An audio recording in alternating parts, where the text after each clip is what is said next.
Facebook থেকে কিভাবে সফল হবেন, একজন সফল কন্টেন্ট ক্রিয়েটর হতে গেলে আপনাকে কি কি বিষয় মানতে হবে, কি কি জিনিস আপনি করলে ফেসবুকের মধ্যে সফল কন্টেন্ট ক্রিয়েটর হয়ে উঠবেন, আজকের এই ভিডিও দেখলে বুঝবেন।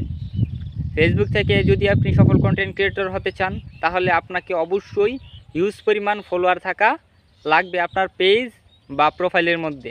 কারণ কি, আপনি যদি একজন কন্টেন্ট ক্রিয়েটর হন, যে কোনো জায়গার মানুষ আপনাকে দেখবে, দেখে বলবে যে অবশ্যই একজন, আপনি যখন ভিডিও করবেন আপনাকে বলবে যে টিকটকার অথবা যে কোনো ধরনের কিছু বলতে পারে। তখন আপনি বলতে পারেন যে আমি একজন টিকটকার না, আমি ফেসবুক কন্টেন্ট ক্রিয়েটর। কিন্তু যখন তাকে বলবেন, সে আপনাকে ফলো করবে। ফলো বলতে কি, আপনাকে বলবে যে আপনার আইডির নাম কি, তখন আপনি বলবেন যে আপনার আইডির নামটা বলে দিবেন। তখন আপনার আইডিটাকে ওই লোকে সার্চ করে দেখবে যে কীরকম ফলোয়ার আছে। কারণ কি, আপনার যখন মোটামুটি একটা ফলোয়ার থাকবে তখন আপনাকে একজন সফল কন্টেন্ট ক্রিয়েটর হওয়া বলা যায়। তার পাশাপাশি যদি আপনি ফলোয়ার থাকে কিন্তু আপনার ভিডিওতে যদি ভিউ না থাকে, তাহলে কিন্তু আপনি সফল কন্টেন্ট ক্রিয়েটর হলেন না।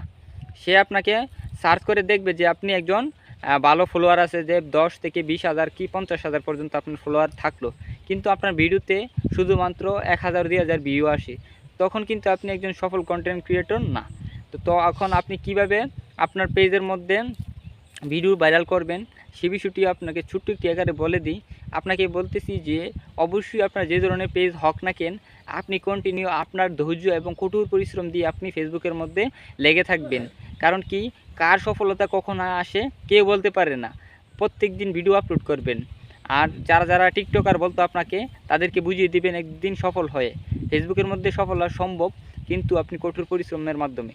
আর বেশি বেশি অন্যের ভিডিও দেখবেন, দেখে লাইক কমেন্ট শেয়ার করবেন, দেখবেন আপনার পেজের মধ্যে হিউজ পরিমাণ ফলোয়ার আসবে। আজকের ভিডিওটি এই পর্যন্ত।